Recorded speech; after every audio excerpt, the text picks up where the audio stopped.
Hello everyone, কেমন আছো তোমরা সবাই? আজকে অনেক দিন পরে একটা ব্লগ আপলোড করছি। আর আজকের ব্লগটা হচ্ছে 31st ব্লগ। 31st দিনটায় আমার শুরু হয় 30 তারিখ রাত 12টা থেকে, কজ 31 আমার অ্যানিভার্সারি। তো ফার্স্টেই তোমরা দেখতে পেয়েছো যে এখানে আমরা রাত 12টার সময় একটা কেক কাট করেছি। তারপরে আমি রেডি হয়ে গিয়েছি, আর এখানে আমি আর আমার ছোট বেবিটা। তারপর আসলে আমরা একটু বাইরে বের হয়েছিলাম, উদ্দেশ্য ছিল যে কোথাও ডিনারে যাব, but ultimately at the end কোথাও যাওয়া হয়নি। কজ আমার বড় বেবিটা তাজরির একটু সিক, ওর অনেক বেশি ফিভার ছিল, সো ও একটু ক্র্যাঙ্কি মুডে ছিল, তাই আর কোথাও যাওয়া হয়নি। তারপর আমরা এখানে 300 ফিট পূর্বাচলে এসেছিলাম কিছু ছবি তোলার জন্য, বাট সেটাও তোলা হয়নি কজ আমার বেবি একদমই স্থির থাকছিল না। ওকে একদমই ধরে রাখা যাচ্ছিল না, ও দাঁড়াবেও না, ও কোলেও উঠবে না, ও গাড়ির মধ্যেও থাকবে না, ওর মুড খুবই খারাপ ছিল।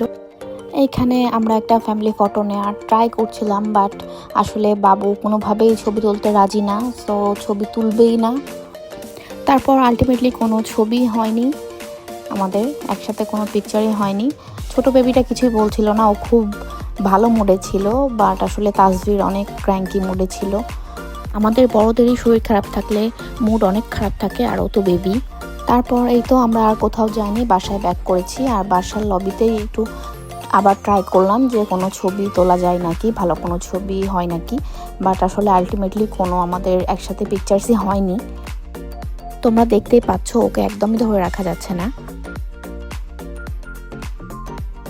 তো এখানে আমি আর আমার লিটল বানি এখন উপরে চলে আসলাম, আর তাজদির ওর বাবার সাথে আসছে।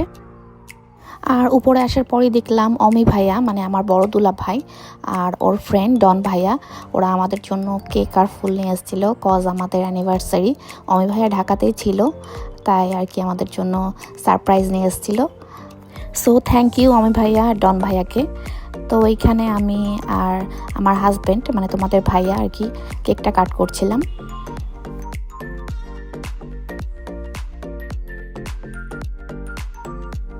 ফ্লাওয়ারগুলো খুবই সুন্দর ছিল। তারপর এই তো সুন্দর ফুলটার সাথে আমার নিজেরও কিছু ক্লিপ নিয়ে নিলাম। এই তো আমি ড্রেস চেঞ্জ করে এখন ছোট বেবিটাকে ঘুম পাড়াচ্ছি। এরই মধ্যে 12টা বেজে গেল। সো বাসার ব্যালকনি থেকে একটু ফায়ারওয়ার্ক দেখছিলাম, কজ আমার বাসার ব্যালকনি থেকে খুব সুন্দর ফায়ারওয়ার্ক দেখা যাচ্ছিল। সো এইভাবেই শেষ হলো আমার 31st night. Happy new year everyone, সবাইকে নতুন বছরের অনেক অনেক শুভেচ্ছা। আর তোমরা যদি আমার দুই বেবিকে নিয়ে আমার ডেইলি লাইফ ব্লগ দেখতে চাও, তাহলে অবশ্যই কমেন্টে জানাতে ভুলবে না। Till then, tata, bye by.